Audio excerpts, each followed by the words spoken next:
Hey you guys, this is Death College, and you are watching the Academia Gothica computer show. So today's episode is not technically going to talk about any machineware or anything that has to do with machines per se as they're built necessarily, but it is going to discuss something that I have felt very personally taken aback by: the neglect of certain facets of security and privacy within this specific context. I've researched this over the course of time to figure out how and in what way the elements of, I guess you could say, discretion I'm about to discuss with you have sort of been left out in a way that's really silly compared to how machines were built in the first place. So while most people would be discussing hardware parts or specific software apps and things like that, I'm actually going to do a general coverage thing of what I feel is a pretty serious issue in the tech field in general. And it has to do with the type of systematic programming and the type of, I guess you could say, habit forming programming, I guess, tactics people use when they're developing software or even hardware that kind of create stumbling blocks for the security and privacy of things in the first place. For example, there are people who will design apps and not consider the app security whatsoever. They won't consider which ports are being used. They won't consider how data is being streamlined or which access points the data would be touching in order to get from point A to point B.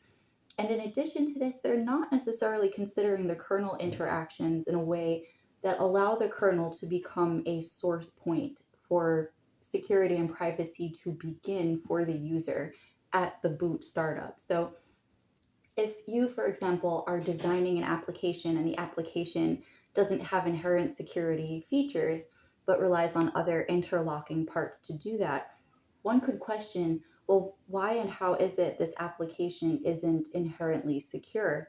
And why is it that it was built that way in an age where security and privacy have always been the prime focus of user advantageous behavior?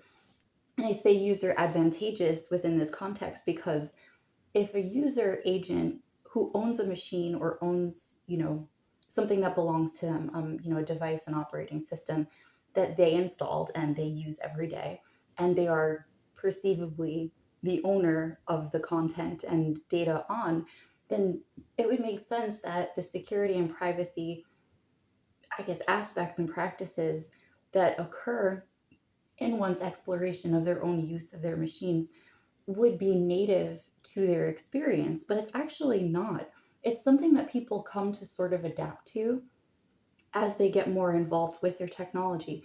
But the bottleneck for this specific thing is the fact that a lot of people who use their machines don't necessarily have an appreciation for the security aspects of it to the extent that they are necessary. And I say necessary because, believe it or not, in today's age, there is so much data to be protected within the climate of how it is abused that people may not even be aware of what it is they actually need to do in the way of extra steps to, I guess, secure their data in a way where their data is not accessible to parties that they're not aware are watching them.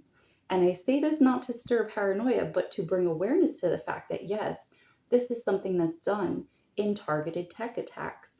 And this is also something that is not covered in a majority of apps that are being built, if not for the builder having a background or at least an appreciation for network security. And it's not just a matter of security either. It's also understanding the nature of privacy and how it's different from security. Because privacy is just as simple as omitting information, where security is placing blockages or barricades in front of things or creating a combination of the two in a privacy and security based tech field for the user interface that the person has. So it's like out of the box, things have been inherently secure for upwards of 30 to 35 years. And it was up to the person and their, I guess, their knowledge of the machine or the device that they were using to change that and modify it themselves. It was more or less encouraged, especially in open system environments or open source environments, where other proprietary wares would expect you to be able to pay in order to have those features unlocked or provided otherwise. And it's kind of important to realize that if the ability to secure one's own devices and data, the data on it, particularly in this context, is in the hands of the person who owns it, then that is something that is encouraged to be exercised.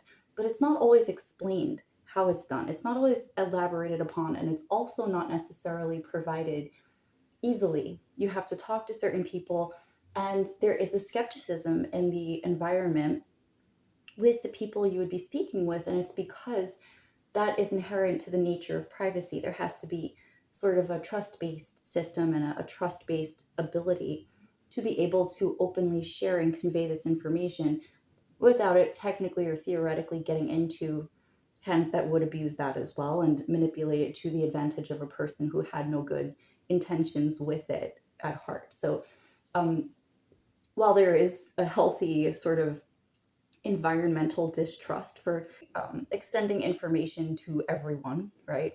There are ways, I'm sure, individually that people have to filter what's around and to check it for its own verity, its ability, and so on and so forth.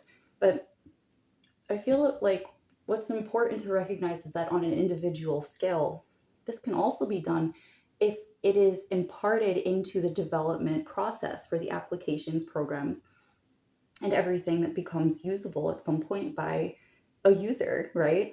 So you and I and people who use machines are considered users in this context because we are the people behind the keyboard. Now, while some people would consider us problems behind a keyboard for some of the snafus we run into with tech, this is actually also something that makes us the user base. And it's what it is that we have with one another in exchanges of information.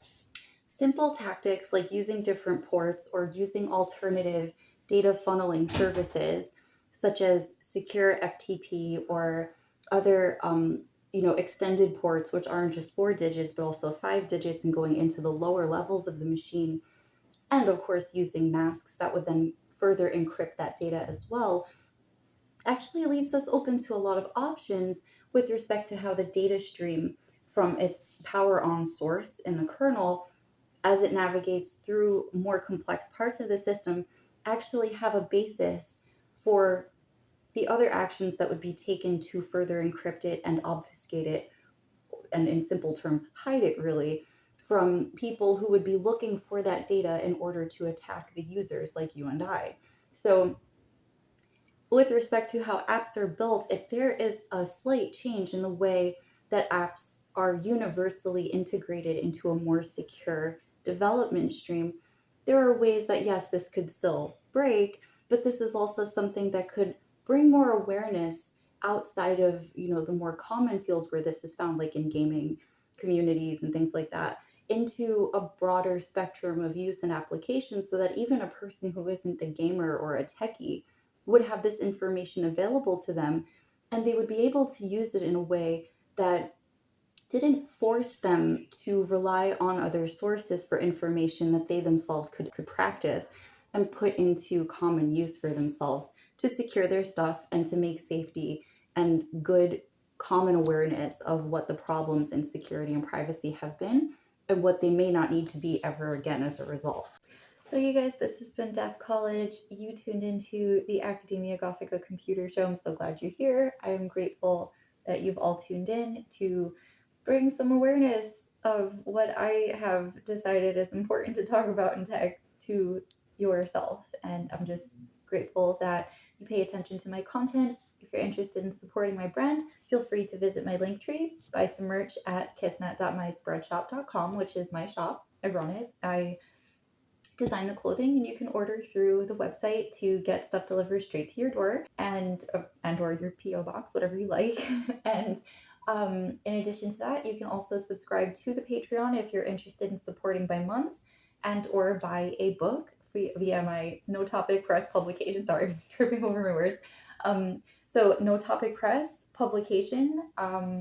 This is where I publish my my authored works and hopefully the works of other authors as well. I'm looking to expand. So you have that as an option. And thanks so much for paying attention to my content and for being so patient as I'm creating even more of it. So, and I love you guys.